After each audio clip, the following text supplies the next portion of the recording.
Hello friends, కవిటింట్ల వంటలో మటన్తో 3 రకాల వంటలు అయితే చేస్తాం. ఇదేమో పొట్టేలను అయితే కోసారు ఈరోజు బక్రీద్ ఉపవాసాల కోసం. మా మేడం ఒకటే ఒక పొద్దు ఉంటుంది ఇంట్లో. మా మేడం కూతుర్లు, కోడళ్ళు, కొడుకులు రేపు పండగనంగా ఈరోజు ఒక పొద్దు ఉంటారనమాట.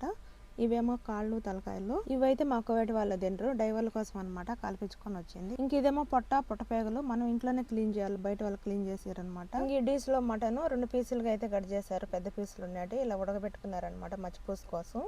ఈ విధంగా ఉడకబెట్టి మటన్ అంతా తీసి ఇలా ఫెరెన్లు అయితే పెట్టి కాల్చుకున్నారు. ఇంక ఇదేమో మటన్ ఉడికించిన వాటర్ వడేసి ఆ నెలల్లో రైస్ అయితే వేసుకున్నారు. దానిపైన ఆషో కోసం ఇలా శనగపప్పు, అలాగే సేమియాలు అన్నీ వేసుకున్నారనమాట. ఇప్పుడంతా అన్నం అంతా ప్లేట్లో పెట్టుకున్న తర్వాత అన్నం పైన అయితే ఈ మటన్ వేసుకోవాలి. ఈ విధంగా ఇదేమో పెద్దవాళ్ళకి అనమాట. ఈ డిష్ లో ఉన్న మటన్ అయితే డైవర్లకి, పని మనుషులకి. ఇంక ఇదేమో డైవర్లకి, ఇంట్లో పని వాళ్ళ కోసం చేసిన మటన్ పులావ్. ఇలాంటి డిష్లు అయితే గుమ్మరించుకోవాలి. మనం అలాగే పెట్టామంటే అన్నం అనేది జరిగిపోతుంది అనమాట. ఈ విధంగా అయితే గుమ్మరించుకున్న తర్వాత పెట్టుకోవాలి. ఇంక ఇదేమో ఇంట్లో చిన్నపిల్లల కోసం అనమాట. ఇదేమో మటన్ కర్రీ చేశారనమాట. బెండకాయ, క్యారెట్, ఉల్లగడ్డ అన్నీ వేసి మటన్ తీసి పక్కన పెట్టారు. ఇదేమో వైట్ రైస్ అందులోకి. ఇదేమో పిలిపిని వాళ్ళకు మటన్ కర్రీ అనమాట. ఇవి ఈరోజు వంటలో. Please subscribe.